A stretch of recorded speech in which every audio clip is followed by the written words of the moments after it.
ibice 30% ntibikwiye na gato, ni bike cyane kuko ivyo dushoboye nico kimwe n'ivy'abagabo, naho yoba 50-50 naho tugira kuri 60 ega natwe twokora tukerekana nicyo dushoboye.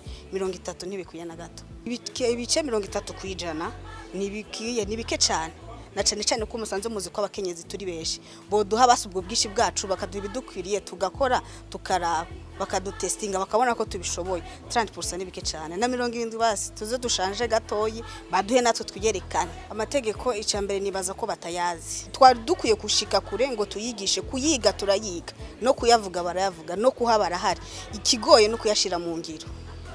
Ayo mategeko urashobora kugenda bakagucira urubanza, hari naho banabibika uranafatwa no ku nguvu bikabakamizwe n'ingoma. Rero ayo mategeko kuvuga ko ahari cyangwa kuvuga ko yigishwa, arigishwa kandi yisekeza rya mariba. Babagore bama bavuze twama twasemereye. Umuntu wa mbere yarakwiye gufata mu mugongo umukenyezi ni musaza we, ni papa wiwe, ni mama wiwe.